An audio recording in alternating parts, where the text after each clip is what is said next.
welcome Governor Chris Christie, an American politician, lobbyist, and political commentator who served as governor of New Jersey from 2011 to 2019. In 2016, he mounted a campaign for the Republican presidential nomination before endorsing Donald Trump and serving as head of the Trump transition team. Recently, he has been one of the few GOP members to come out and criticize Trump for his handling of the recent election. And with that, we welcome Governor. Thank you so much for joining us this evening. Thank you very much. Great to see you, Geneva. Obviously, I'm going to dive straight into it and start with the recent US election. Obviously, the biggest talking point at the moment is at the conclusion of the presidential campaign in the United States. Joe Biden was elected president with 306 electoral votes, with the recent calling of Georgia in about the last 45 minutes. And it appears from 538 Nate Silver's prediction that Biden could reach at least 5% lead in the popular vote. Despite what is quite a clear victory, Trump has not conceded and continues to claim that the election was rigged by the Democrats and has suggested various baseless conspiracies. Broadly speaking, how damaging do you think the current situation is for the US domestically and also in terms of its relation with the rest of the world? Well, first off, let me start off by thanking all of you for having me. I really wish I could be there. And hopefully, when our COVID nightmares end, both here in the US and in the UK, you'll invite me back so I can come and do this in person.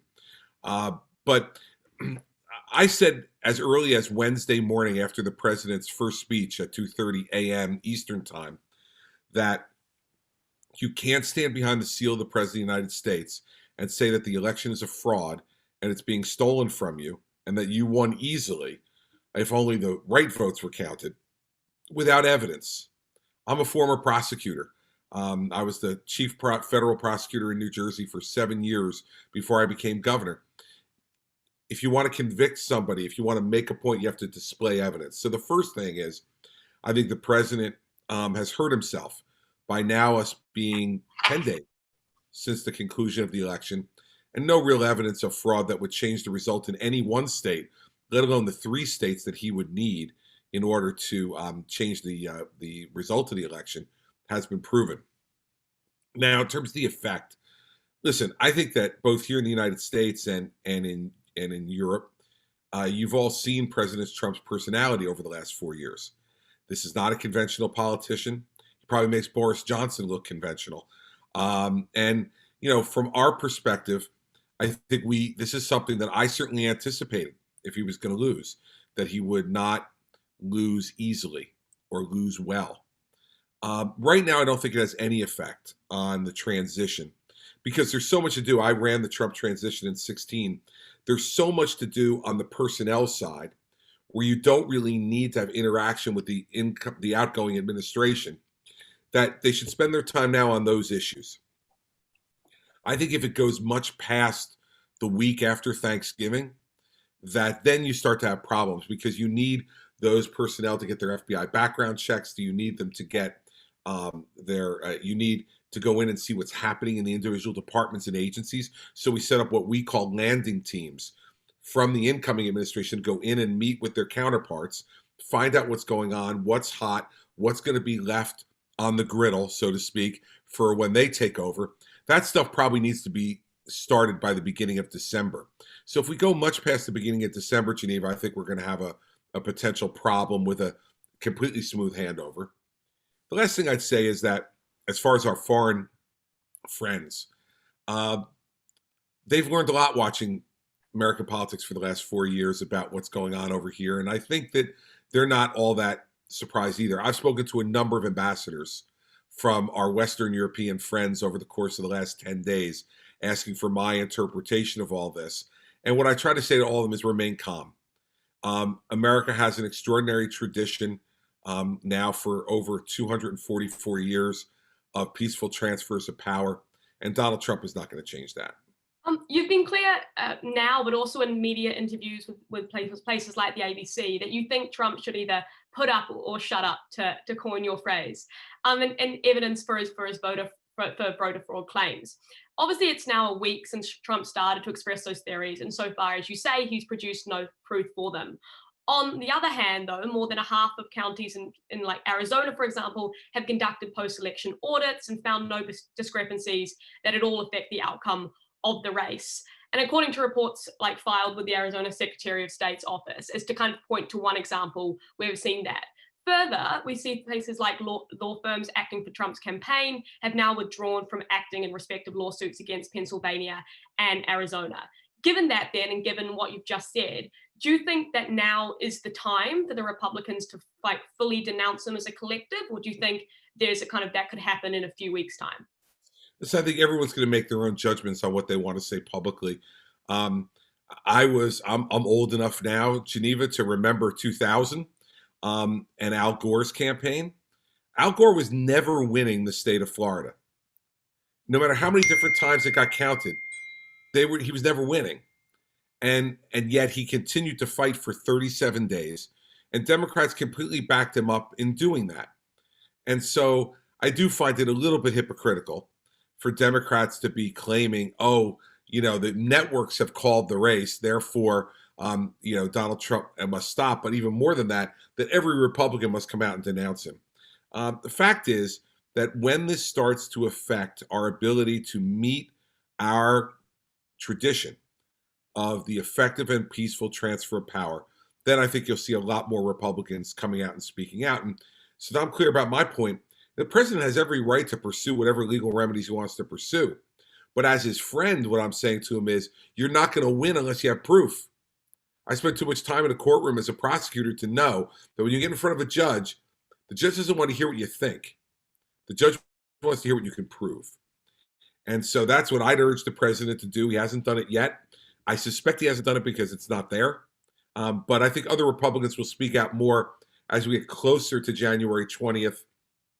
And if he has not conceded and permitted the transition to go on in every respect, then I think other Republicans beside me will be concerned and will speak out.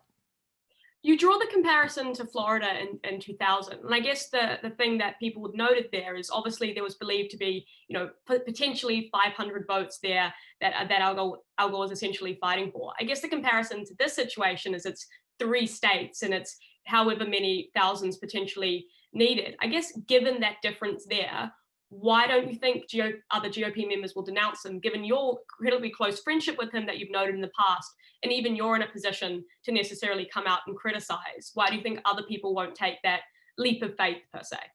Because everybody uses their own judgment, right, Geneva?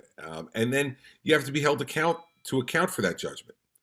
And so I've said what I think is the right thing to say. In my heart, in my mind, based on my experience, everybody's going to have different opinions. That's what makes our society and your society so great. Everybody gets to express those opinions or not. And they'll be judged ultimately, though. When you're in public life, the thing that I remind people all the time is everything you do and say, you will ultimately be judged on. And so everyone here who's acting or not reacting, will be judged based on that. But in the end, I think we're all going to wind up in the same place, which is without solid proof of voter fraud or other types of irregularities that would change the result of the election, that Joe Biden will be the president-elect and that Donald Trump will be leaving office on January 20th. I guess from the perspective of the outside world, or at least outside America, Trump does seem to have what appears quite a disproportionate amount of power and sway over the Republican Party, and his ability to either shape what the party does, what the party's willing to come out and say, or his voters' views on fundamental issues such as democracy and Russia. Do you think it is healthy or conventional that one person has so much power over the party, or do you think perhaps the perspective of countries outside the US is actually far different to the reality within it? I think that that outside the US, especially in Western Europe, that their dislike for the president colors their perception. The fact is that Barack Obama had enormous control over the Democratic Party, and George W. Bush had enormous control over the Republican Party, and Bill Clinton had enormous control over the Democratic Party. I mean, listen, Bill Clinton engaged in misconduct in office, was impeached, and no Democrats voted to impeach him. No Democrats voted to remove him from office. You could look at that and say, oh, well, look at the enormous control he exerted. What he did was obviously wrong. And in some respect, given he lied under oath, was illegal. Yet he wasn't removed. I think that parties, they stand very closely to their presidents. And in the end, unless those presidents commit acts that are so heinous and so awful that, like Richard Nixon did, then the Republican Party eventually abandoned him and he resigned office. So I don't think Donald Trump has that much more control over his party than Barack Obama did, or George W. Bush, or Bill Clinton in recent times. And I think that part of what's coloring that opinion in Western Europe is the fact that they really don't like the president. And, so that colors their interpretation of what's going on over here. It gives them more incentive to paint him as somehow evil or demonic.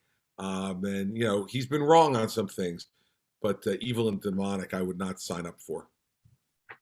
I guess moving on to the transition period that will necessarily take place eventually come January, do you think if the Republicans do retain control of the Senate, there will be much chance of President-elect Biden implementing much of his agenda, or will he be kind of stuck between, I guess, necessarily the electoral system and actually the way that Washington operates?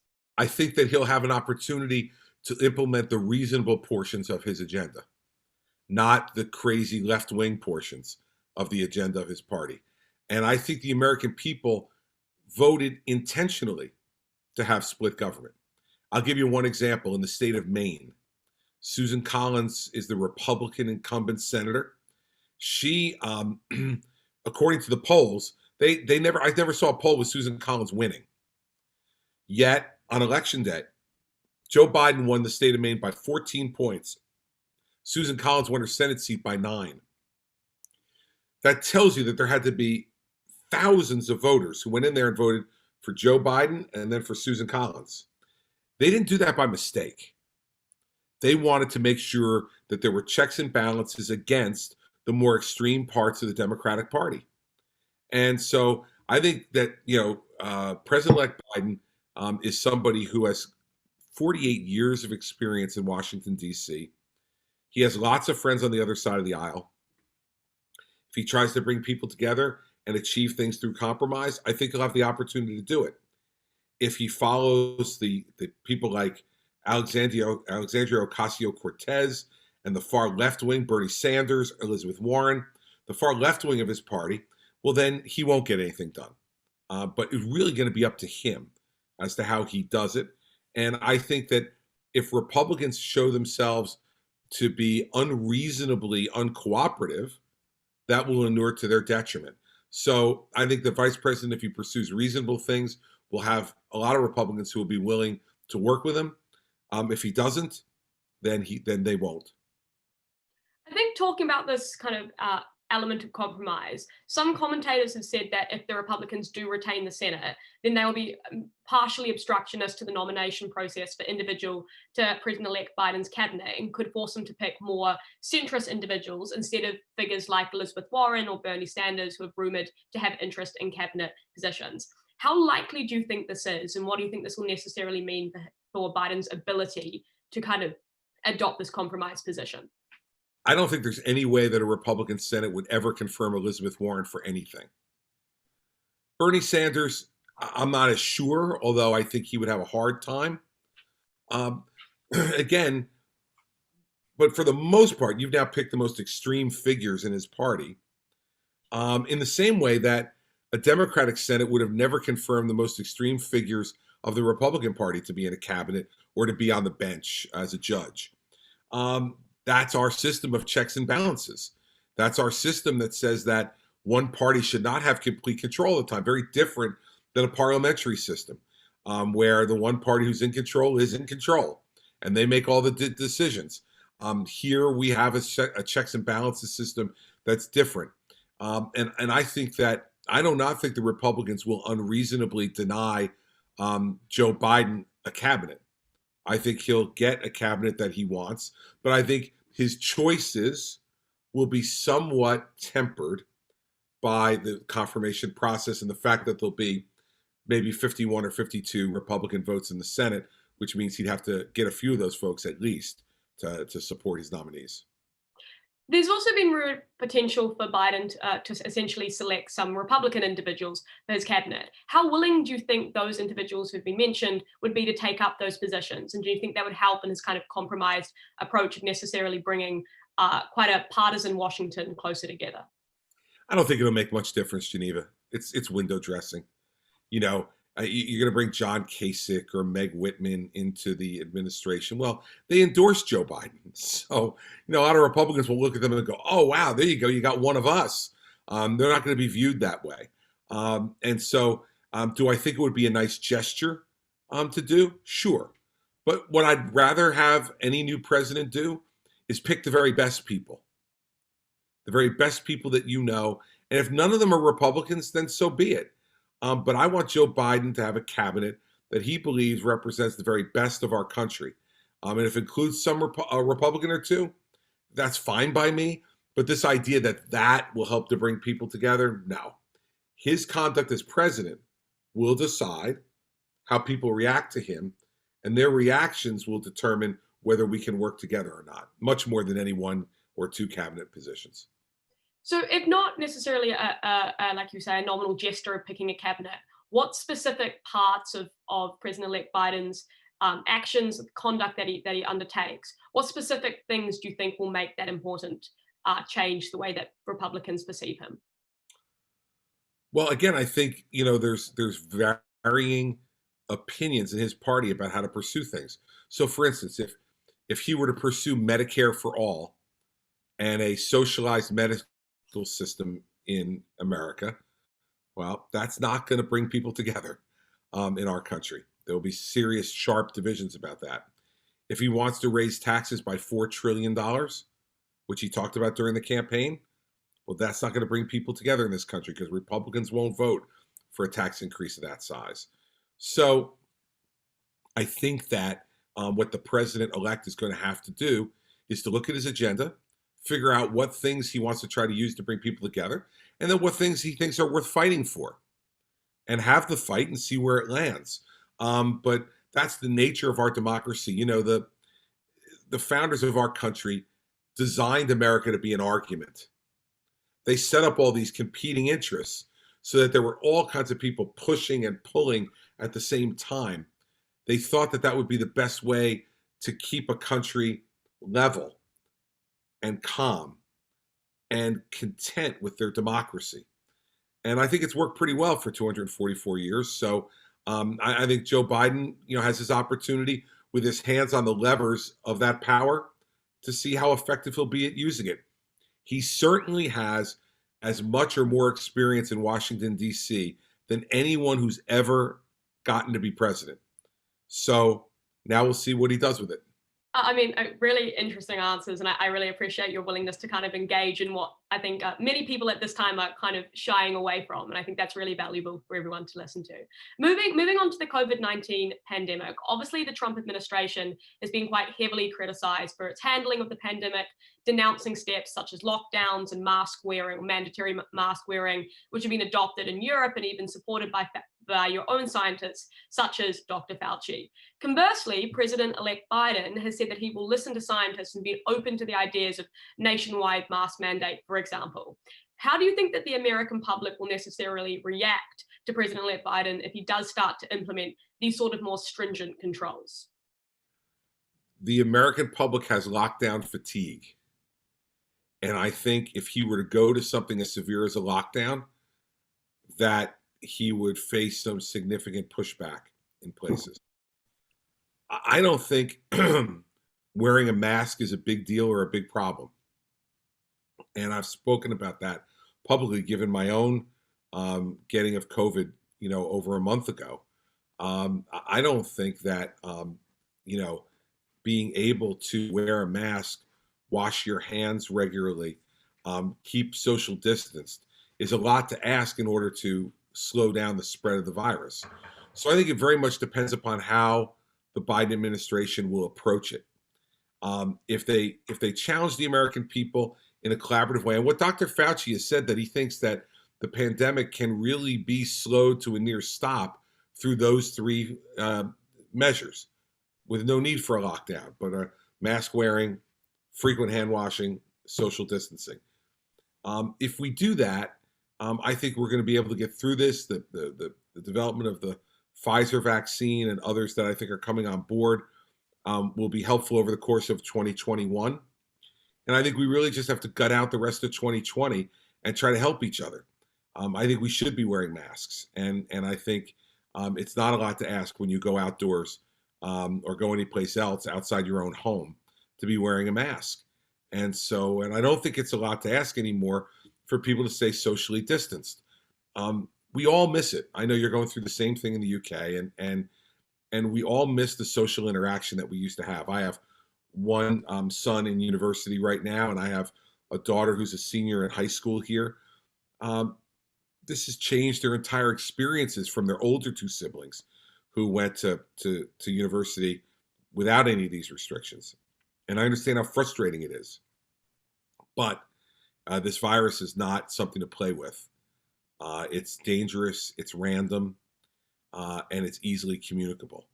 And so we need to deal with it forthrightly. I hope that we don't go back to lockdowns, because I think that lockdowns a second time are going to have even greater mental health and drug addiction, alcohol addiction, domestic violence ramifications for people who lose their jobs, are afraid of losing their homes, and turn to those type of things, or are overwhelmed by mental health issues. So I think we have to be careful about that too, because we're going to be sacrificing lives that way as well. You talk about your personal experience with coronavirus, and obviously you suffered from it, and you're on the record for noting kind of quite horrific effects of it. Can you speak a bit more to your experience of it and how it kind of shaped your views? Because I know that afterwards you kind of noted you were mistaken, for example, not wearing a mask at events that you attended. But also it's not only your previous views, but also the West's general response to the pandemic based on your own personal experience. Well, listen, for 7 months before I went to prepare President Trump for the first presidential debate, I wore a mask whenever I went out of my house. And then I went to the White House, where they told us we were being tested every day, which we were. And I thought it was a safe zone. I had the impression that everybody in that complex was being tested every day. As it turns out, they were not. And so it was a huge mistake for me to let my guard down for even 4 days, because letting my guard down for 4 days got me infected. And the message I hope to give to people, it's not that it changed my point of view. What it did was it reinforced my point of view, that you have to wear the mask all the time. It's just the way it is. And so there's no safe place from the virus. And in terms of having the virus itself, listen, when it came on, the best way I can describe it is it came on kind of like a freight train. It hits you and it knocks you on the ground, and you get all the different symptoms, and it is very, very worrisome. Now, I was fortunate because I got great medical care. I was able to use the Eli Lilly antibody cocktail and remdesivir early in the course of my illness. And I think it played a huge role in helping me avoid the worst ramifications of the disease, which are death. So I feel incredibly lucky to be alive. And that's why I'm going to continue to speak out to everybody, saying, for 7 months, I kept my guard up. For 4 days, I let it down. And in those 4 days, I got sick. So don't let your guard down ever. And when we get to a vaccine, we'll all get back to normal lives. But until that time, we've got to follow the steps of wearing masks and washing hands and socially distancing. You speak to the incredible health and I guess assistance that you got going through it. There's obviously a recent concern that with the possible introduction of the Pfizer vaccine, that those necessary abilities to access that sort of treatment won't necessarily be available to everyone. Do you think that's a concern that the US could face moving into the possible vaccine kind of stage of the pandemic? Or do you think that there'll be some form of assurance that everyone who wants to access it will hopefully be able to? Well, let's put it this way. It certainly won't be available to everyone immediately. Simply not going to be enough doses for that to happen. Do I think it will ultimately be available to everyone over the course of 2021? I do. And I think that the American investment, the American government's investment in Operation Warp Speed to pay, before we even knew if the vaccines worked, to pay for hundreds of millions of doses to be produced will turn out to have been one of the best decisions the Trump administration made during the COVID crisis, because we're now seeing the Pfizer results are 90% effective. We're hearing very good reports on the Johnson & Johnson vaccine and Moderna. So if all of them do as well as Pfizer, and we've bought hundreds of millions of doses of each one of them, well, then we're not only going to be able to vaccinate everybody in the United States, but we're going to be able to spread this around the world and have people be able to be vaccinated from this disease. So again, a word that Americans generally don't like is patience. But unfortunately, the way I understand it's going to be done is that when they first come out and are approved, it'll be the frontline people who get it first, as well it should be. The healthcare workers who are putting their lives on the line every day by being exposed to people with the virus, they should get it first so that they can continue to work and continue to help those people who are sick to get well. And then move on from there to the people who are most exposed to the virus, people in essential positions that need to make sure that they remain healthy. And then as it becomes more available, it'll become like the flu vaccine, where it's available to everybody. Go to your local drugstore, go to your local physician, and they'll be able to give it to you. My guess is it won't be that broadly available till the second half of 2021. And then in the first half of 2021, most of us will have to continue to remain in the protocols that we're doing now, while those people who are most exposed and most needed in the fight against COVID will be the first ones to get the vaccine. I'm kind of moving now onto your own personal career experiences you've had, looking particularly at your 2016 presidential campaign. Obviously, the Oxford Union is unsurprisingly known for its debates, and I wanted to talk to you about probably one of the greatest, arguably, debate moments in the last decade, the presidential debate on ABC prior to the New Hampshire primary in 2016. In that debate, you clashed quite heavily with Marco Rubio and was seen by commentators as effectively ending his campaign by getting him to kind of repeat on stage talking points about Barack Obama knowing what he was doing, kind of in a monotonous robot sort of voice. And I wanted to ask, what was your strategy going into that clash? And had you expected prior to the debate to kind of have that debate moment and have it so effective? Well, first of all, that's why I want to come to the UK and come to the Oxford Union, because I want to show all you folks who are great debaters what I can do in person. So that's one of the reasons that I'd like to come over there and experience some of the really great debaters that you train over at the Oxford Union. I think that would be a wonderful experience for me, for sure. And I'd hope to make it a painful experience for whoever it was on the other side. As for the debate in New Hampshire, that was the plan going in. We had watched Marco campaign over time and realized that his consultants were giving him pre-memorized sound bites to use, kind of regardless of what the question was. And so we, went with a plan to try to induce him into that. And so part of the plan was, for the whole week before that debate, I kept accusing him of not being able to be spontaneous, of being robotic, of being, memorized, and talk about the 30-second Washington, D.C. sound bites that he spoke in and all the rest of that. You did that with the hopes that the media running the debate would actually ask the question, which they did. Second question of the debate. And then you can't make somebody do that, but you hope by kind of poking them that they had something prepared for him to say in response to that, which they did. Of course, as usual with Marco, it wasn't responsive to the charge. He started talking about Barack Obama because he thought that would get me off the topic. So did it happen exactly the way I thought it would? No, it happened better than I thought it would. But you have to be prepared. You can't force something like that. But when the spontaneous moment comes, you have to be nimble enough on your feet to be able to take advantage of it. And that's what makes great debaters. It's not preparation or spontaneity, it's both. Be prepared, and then when you see an opening to be able to make your point and drive it home, you do it. And you have the ability on your feet to do it. And the on your feet moment on that one was when he said it for a second time. As he started to say it for a second time, I said, there it is. interrupted him and said, there it is. There it is. The 30-second memorized soundbite I've been talking about for a week. And that's what really blew it open and made it such a viral moment in both my campaign and his. In the end, it wound up hurting his campaign significantly, but not helping my campaign as much as I thought. Because what happened was, as those Rubio voters fell off because of his performance, they didn't come directly to me exclusively. They split up between me and Jeb Bush and John Kasich. And as a result, none of us did particularly well. But I wouldn't have done anything differently. It was the right thing to do. It's what I had to do for my campaign. And quite frankly, it was the right thing to do for the country to see that as they were trying to make a judgment about who the nominee should be.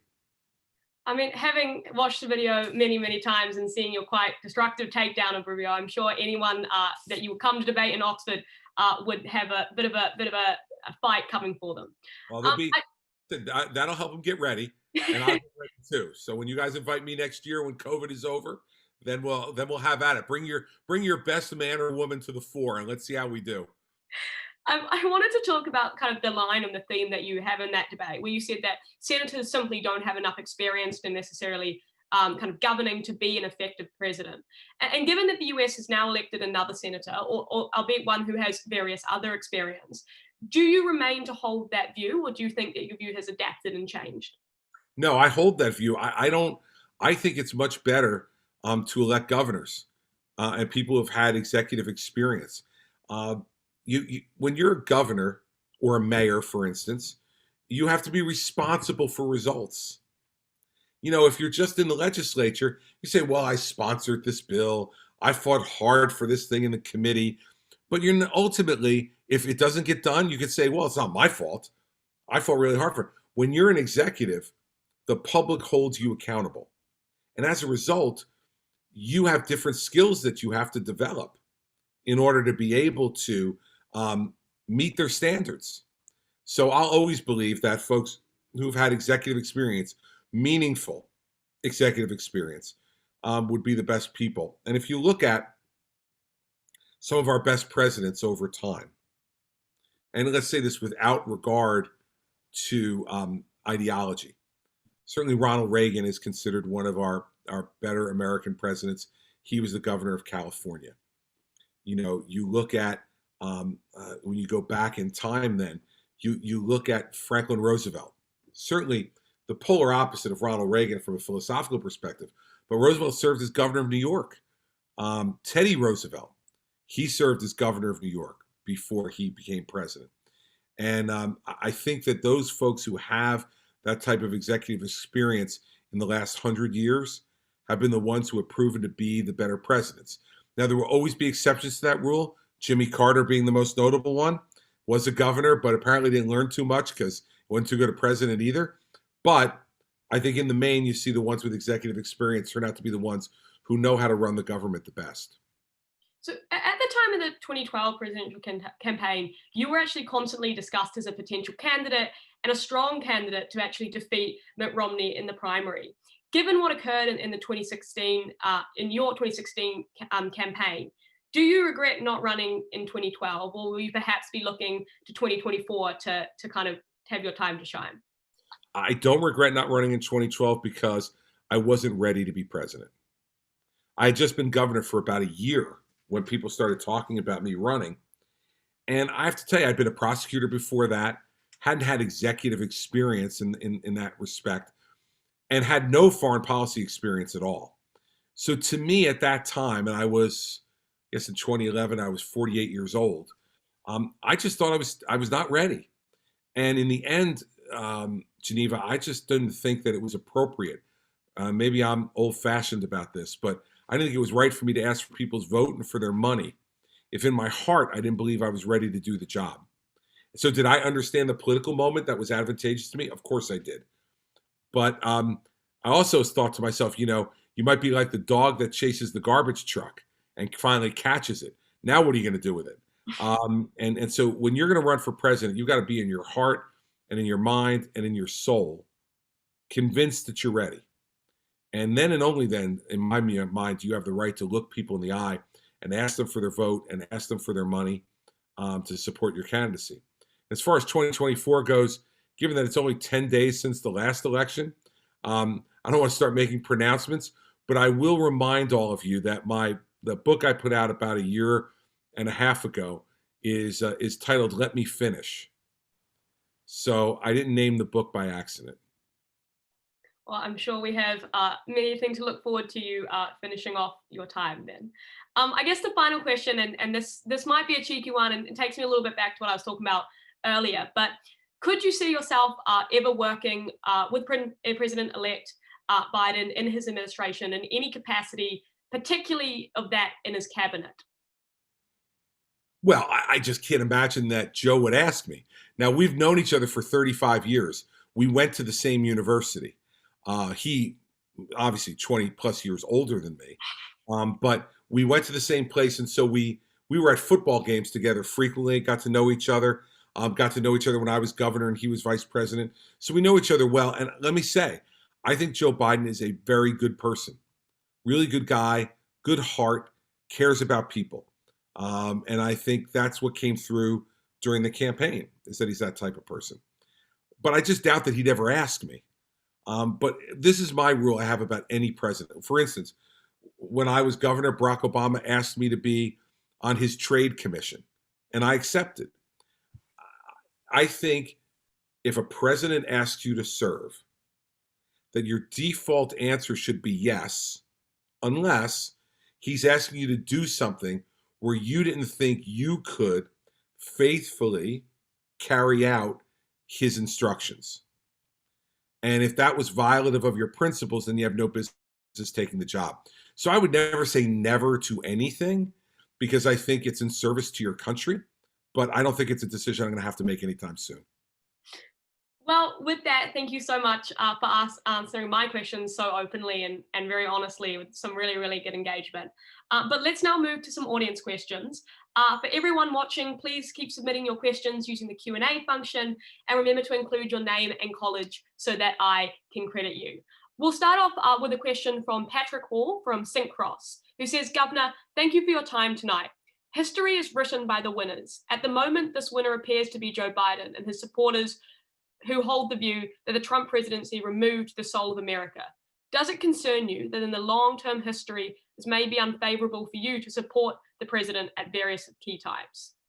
No. And I disagree with his premise that history is written by the winners exclusively. And it's very difficult to judge who the long-term winners are going to be in any of these arguments. There's no question that the vice president won the election, and he deserves to be congratulated for that. And now he'll have his opportunity to write his portion of history. But for me, in 2016, I tried to become president and fell short, and then supported Donald Trump because I did not believe that a Hillary Clinton presidency was something that I wanted for this country. And I still believe that a Hillary Clinton presidency would have been very bad for this country. And as far as the soul of America, I would just caution, it was Patrick, correct? I would just caution Patrick to not confuse campaign rhetoric with truth. And Joe Biden talked about the soul of America being torn out. Let me tell you something. I deal with Americans every day. The soul of America is intact. And we will not have it removed by any leader, because the soul of America is within each and every American. And when we're discontent with our leaders, we turn them out.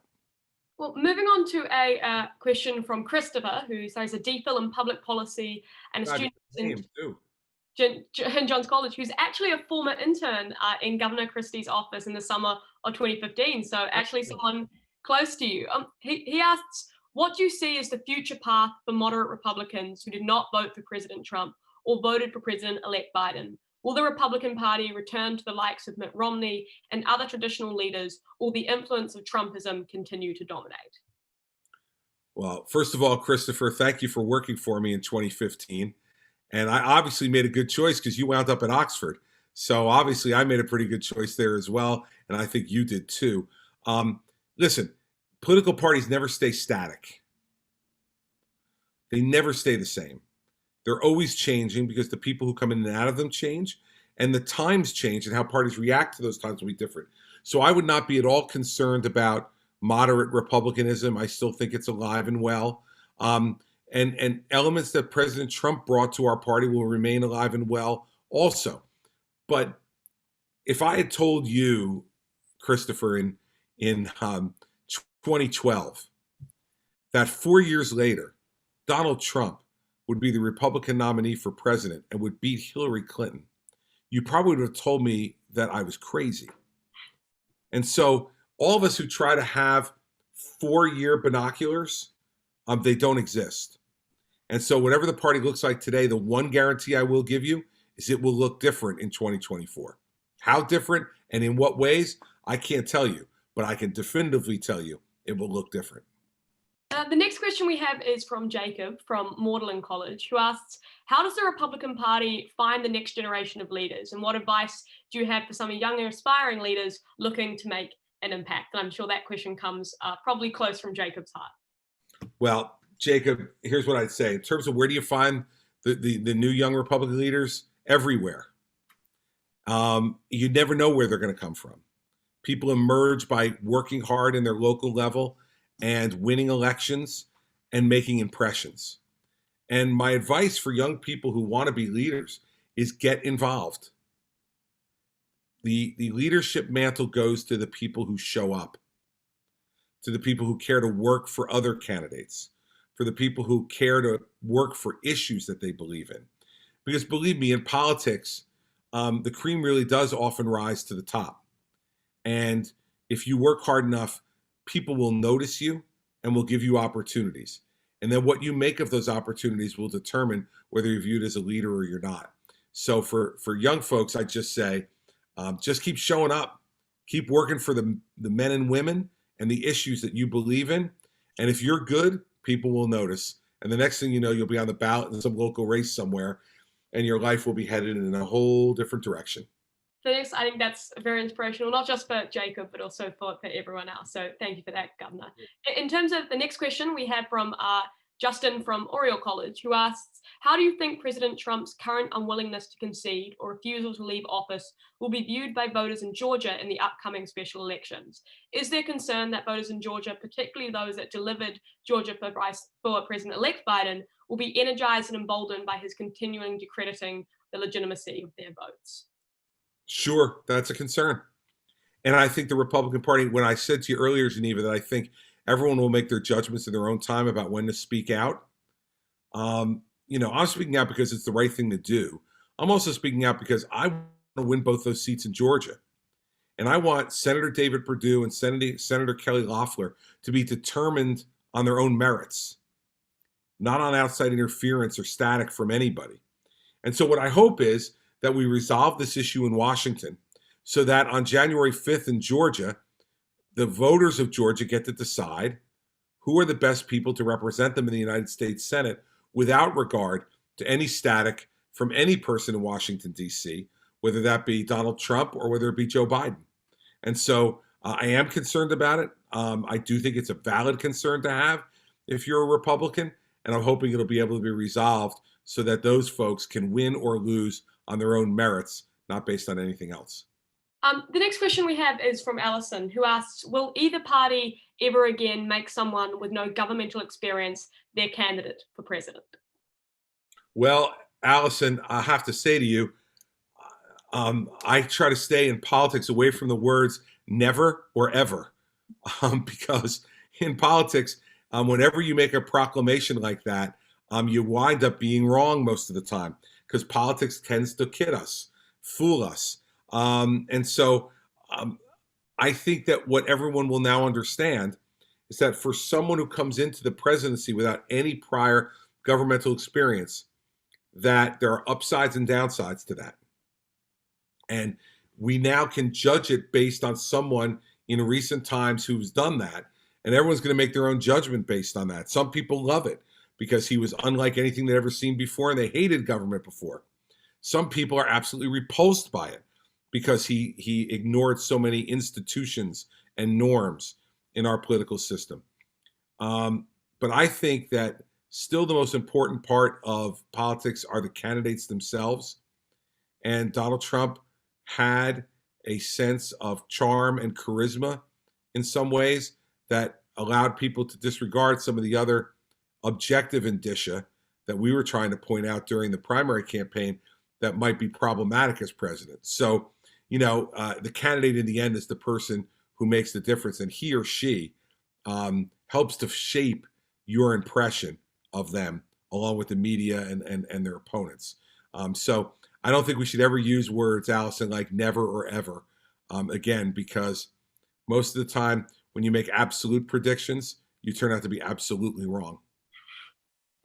The next question we have is from Sophie, who asks, I guess quite a simple but straight to the point question. What do you think Trump's legacy will be? I think his ultimate, most long-lasting legacy is what he did with the courts. He appointed hundreds of new judges, not only 3 new justices to the United States Supreme Court, but hundreds of other judges in the federal courts. And since they have lifetime tenure in our system, I think that's going to be his most lasting legacy, will be how he has transformed the courts in this country. And you think about it, Justice Gorsuch, I think, was 54 when he was appointed. Justice Kavanaugh was 53, and Justice Barrett was 48. So they have a lifetime appointment. If they live as long as Ruth Bader Ginsburg, they'll be on the court for another 35 to 40 years. So that's a pretty long-lasting legacy. The next question we have is from Laura Smith, who says, where do you see yourself in the GOP in the post-Trump era? Well, listen, whenever you've had the White House and then you lose it, you're a bit in the wilderness. America's political life revolves around 1600 Pennsylvania Avenue. In a similar way that, UK life does revolve a bit around 10 Downing Street, right? So, you have a bit of that. It's even more, I think, pronounced in our country than it is in the UK. And so the Republican Party will be searching for their identity and for the issues that they want to emphasize over the course of the next number of years as they get ready for the midterm elections in 2022. And so they'll be in a bit of a searching mode, in the same way that Democrats were when Donald Trump won. They were searching to try to figure out how are they going to get themselves back. And amazingly, they decided to back a 77-year-old man who had been in Washington for 48 years. Now, I don't know whether people predicted that so much. In fact, I can tell you, after the New Hampshire primary, most people in the political world were saying Joe Biden was dead, that he was never going to win. And then he won a big victory in South Carolina and never looked back. So, I think the Republicans will be searching for their identity over the next number of years. And to the extent they're successful in finding it, they'll make their way back to 1600 Pennsylvania Avenue. And especially because I think that Joe Biden is going to be a one-term president. I think there'll be an open seat for the presidency in 2024 again. And when you're not running against an incumbent, that makes it even easier. So I think that's part of what we'll see, and Republicans will be searching for that identity. I guess just to jump on what you just said at the end, you say you think Joe Biden will be a one-term president. What specifically do you think it is that because obviously that's view that held by some commentators. I'm interested what specifically you're drawing on to kind of make that claim. One thing, Geneva, he's too old. He's too old. I mean, you're just not, I just don't believe that someone's going to run for a second term as president at 82 years old and serve till he's 86. I mean, listen, he's a wonderful guy, but my dad is 87 right now. I wouldn't want my dad to be president. I got to tell you. I just think that you get to a certain age where the stress, the demands of that job, both here at home and around the world, are just too great to be able to do it at that age. So I think Joe Biden already will be the oldest president we've ever had on the day he walks into the job. So every day he serves thereafter, he sets a new record. I don't think he's going to be setting a record after his 82nd birthday. Moving on to a question from who's American student at Oxford, who says, Governor Christie, given your experience with COVID-19, what do you think about President Trump's handling and messaging with COVID? with examples being massive rallies, not encouraging face masks like I spoke about, and early on undermining the pandemic, even though he apparently fully knew of its severity. I said this at the time. I think that he should have been much more serious about the pandemic from the beginning. I think that there was lots of indications there about how serious it was going to be, and he should have been more serious in terms of his rhetoric from the beginning. I think he should have been wearing a mask from the beginning. I just think that that was the right thing to do, and I certainly did it, and I think he should have done it as well. And I think all responsible leaders should have been doing it. And for instance, you saw someone like Mitch McConnell, who was wearing a mask all the time, right from the beginning. I think it would have been a powerful example for the president to set to have done that. Now, that having been said, I do think there were a number of things he did very well. You know, the ramping up of production of PPE, the ramping up of production of ventilators. You don't hear anybody anymore saying that we won't have enough ventilators or we won't have enough PPE, even in this most recent surge. Operation Warp Speed, as I said before, that's probably going to be the other part of his legacy when I think about the legacy question is, it normally takes anywhere from 4 to 8 years to develop an effective vaccine. He may wind up having our country do it in 8 months, not 8 years. And so he did that well as well. So I do think he's open for criticism about some of the ways he handled the pandemic, and rightfully so. But he also should get credit for some of the things he did as well, because when I look at the Biden plan, with the exception of a national mask mandate, I don't see much difference between the Biden plan and what Trump has already done. The next question we have from an anonymous attendee who says, "Thank you very much for giving this talk today. Given your background as an attorney, why do you think New Jersey has such a long list of elected officials who have been sent to jail when compared with other states?" You know, that was my job for 7 years. I sent 130 elected or appointed officials to jail without a defeat in court in 7 years as U.S. attorney. Listen, I think that New Jersey's history of this is based in large measure upon the fact that we have too much government. We have 565 municipalities in this tiny state, 21 counties, and a large state government. And we allowed people to hold more than one office at a time. So they could be a mayor and be a state senator at the same time. All of these things contribute to opportunities for people to make bad decisions and to corrupt themselves in their offices. And I think we've just created too much government money, and too much opportunity in New Jersey. But I will tell you this, you haven't seen a lot of corruption in the last decade or so. And I think it's because the work that I did as U.S. attorney scared a lot of people straight. And they knew that they were going to get caught. And so you've seen almost no corruption really in the state, and probably in the last decade. Not anywhere near the rate that I was doing the decade before in terms of my job as a prosecutor. The next question we have says, how successful do you think Governor Murphy's plan of increasing taxes of millionaires or billionaires will be? Do you think it will achieve its intended effect, or do you think it will instead encourage those wealthier individuals or businesses to permanently relocate to another state? It's a disaster, and it will continue to be a disaster. People are mobile in this country, and the most mobile people in this country are the rich people who can afford to lose money on their house if they want to sell it right away, who can afford to pick up stakes and relocate their business because expense is not an issue. And we have lost a lot of rich people. Over the course of time, we're going to lose even more. And when they leave, jobs leave too. And so I think it's a disastrous policy. But look at what he's doing this year. He raised taxes $1 billion, and then he's going to give most of it away in checks to middle-class taxpayers of $500 each this summer. Of course, it's only coincidental that he's running for re-election this year and giving away free money to people. But the other thing he's doing is it's pure socialism. It's a redistribution of wealth. He raises the millionaire's tax, takes the money from the millionaire's tax, doesn't spend it on government services, takes it, and almost all of it is given away to people who make less money. That's socialism, everybody. That's redistribution of wealth. And I don't think that's the kind of society we want to live in. I think people who earn their success should be able to pay fair taxes to support the government, but they shouldn't have their wealth taken away from them by the hand of government just to give it to someone that government thinks is more deserving or more needy. That's communism socialism. From which according to their means, to which according to their needs. That's Karl Marx. And I don't subscribe to that. I don't believe the UK subscribes to that. And I think Governor Murphy's actions are harmful to my state and dangerous for my state's future.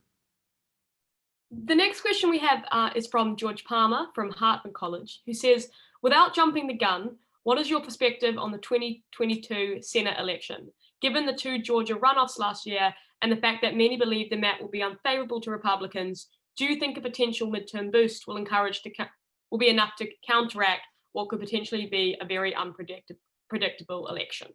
The map is not nearly as bad in 2022 as it was in 2020. It's still not good for Republicans, but it's not nearly as bad. And traditionally in America, the first term of any president, at the midterm of their first term, they do very poorly. I don't see any reason why Joe Biden's going to break that paradigm. And so I think that generally the Republicans will do fine. I think if they maintain their majority in those Georgia Senate elections, I think they will maintain their majority in 2022. And here's a prediction I'm willing to make for 2022. The Republicans will take over the House as well. The next question we have is from Max Risher, who says, you mentioned Medicare for all being too radical a policy for the US electorate. I feel like this opinion is almost a conventional wisdom at this point. But why do you think that's the case? Don't most voters already support Obamacare? Yeah, but Obamacare is not socialized medicine. Obamacare maintains the 140 million Americans who have their insurance privately. And so I do believe that Medicare for all, where I have to now go to a government doctor and count on the government to set the amount and have the government decide whether I get to go or I don't go. Sorry, I think here's the best example I have for why our health system with all of its problems is still the best. Whenever anybody gets really ill, they come here. Whenever they need some serious surgery, they come here. Whenever they need the best cancer treatment, they come here. If they can. And so to me, I don't know why you want to change that health system. I understand making it more available to people. And I think there are other ways to do it other than turning the entire thing over to our government. Because whatever goes wrong when government runs something, right, it always runs perfectly. I don't know. Doesn't seem that way to me. The next question here we have is a question on the climate from Brian from St. John's College, who says, Governor, what will be the biggest barrier to Republicans coming behind the Biden administration on rational climate action? Also, Chris, previous question, is a future prosecutor going to Yale? You should make contact. Apparently, there you go. I guess the question there for everyone else is probably focused on the climate action one. Listen, Brian, it all depends on how you define rational. So I think Republicans in general are concerned about climate, and I believe in climate change, and I believe that man-made activity contributes to it. So the question is, how do we get to where we need to get to? For instance, when Joe Biden said he wanted to go carbon-free by 2025, it's absurd. We're never going to get there. Ever, ever, ever.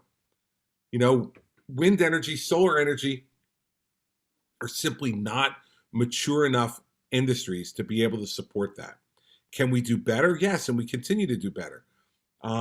Listen, when I was governor, we became the second largest solar producing state in the country. And I'm proud of that. I was happy to support solar energy with government subsidies to help it grow, to help people utilize it better. But at this moment in our history, we're still not going to completely supplant the use of oil and gas and coal to some extent, although it's used much, much less here in the US than it ever was. I still think natural gas is the cleanest burning, cleanest emitting of the fossil fuels. We have a huge abundance of it here in the United States. And to abandon that completely makes no sense. The last thing I'd say is, a lot of people who want to go carbon free also don't want to consider nuclear as an option. and nuclear is a good and generally safe option to pursue as well. And in my state, for instance, when I was governor, 53% of our electricity was generated by nuclear power. And that had absolutely zero impact upon climate change. So, I'm for an all of the above approach. Let's try everything. And as non-polluting energy sources become more mature, more available, and can generate more energy, I'm all for it. But we can't do it by turning on or off a switch, so to speak. Well, unfortunately, everyone, for those of you who didn't get your questions asked, that is all we have time for. But thank you, everyone, for asking your questions. And particularly, thank you so much to Governor Christie for giving up your time and for joining us. And I know for myself, and I'm sure for everyone else watching, some very entertaining and very insightful answers to the questions that I'm sure will leave people long after thinking about. So thank you so much. So thank you again, everyone, for attending, and particularly thank you, Governor, for coming. Thank you, Chief. Thank you very much. Thank you, everyone else. Have a lovely evening. And as always, please stay safe.